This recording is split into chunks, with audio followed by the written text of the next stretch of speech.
सभापति महोदय, प्रतिदिन छोटी मोटी झड़पें होती रहती हैं। हमारी फ़ौजें बड़े उत्साह से उनके मुकाबले में खड़ी है। उनके हौसले बहुत ऊंचे हैं, लेकिन हमारी सरकार का भी यह कर्तव्य है कि उनके हौसलों को कभी गिरने न दें।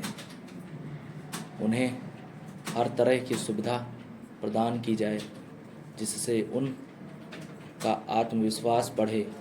मैं मंत्री महोदय से अनुरोध करूंगा कि सरकार अपनी नीतियों के प्रचार का काम ठीक प्रकार से अपनी फ़ौजों से करे, उनको अच्छे अच्छे हथियार दे। अनुसूचित जातियों और आदिवासी जातियों के आयुक्त ने जो अपना प्रतिवेदन प्रस्तुत किया है, उस प्रतिवेदन को देखने से यह प्रतीत होता है कि इसको तैयार करने में उन्होंने बहुत परिश्रम से कार्य किया है। इसके लिए मैं उनको और उनके सहयोगियों को धन्यवाद देता हूँ, परंतु साथ ही साथ इस प्रतिवेदन के संबंध में कुछ आवश्यक निवेदन भी करना चाहता हूँ। पहली बात तो यह है कि इस प्रतिवेदन को देखने से ऐसा प्रतीत होता है कि इन कार्यों के लिए जिस धन का उपयोग होता है, वह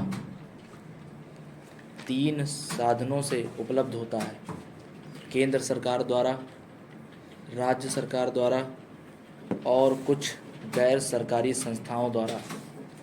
प्रतिवेदन के अनुसार जितना धन इन कार्यों पर व्यय करने के लिए दिया जाता है, उतना धन पूरी तरह से व्यय नहीं होता।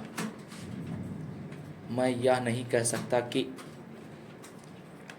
आवश्यकता से अधिक धन दिया जाता है। यह कार्यकर्ताओं को वह धन प्राप्त ही नहीं होता, जिसके कारण से वह बिना खर्च हुए बच जाता है। मैं तो यह चाहता हूँ कि जितना धन दिया जाता है उसका पूरा उपयोग हो और आयुक्त को यह न कहना पड़े कि इस कार्य के लिए जितने धन की आवश्यकता थी उतना धन नहीं मिल पाया और विवश होकर हमको उस कार्य को बीच में ही रोकना पड़ा। जहाँ तक राज्य सरकारों का संबंध है, बहुत सी राज्य सरकारें अभी तक इस कार्य में असावधानी से काम ले रही थी और इस कार्य को उपेक्षा की दृष्टि से देखती हैं। आयुक्त ने इस बात की शिकायत की है कि बहुत सी राज्य सरकारों ने अनेक पत्र भेजने के बाद भी अभी तक अपनी रिपोर्ट नहीं भेजी है। मैं चाहता हूं कि सरकार इस तरफ निष्ठापूर्वक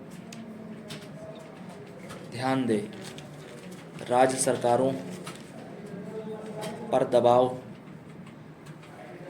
डाला जाए कि वे इस दायित्व के प्रति सचेत और आयुक्त को उनके कार्य में पूरा सहयोग प्रदान करें। स्टॉप।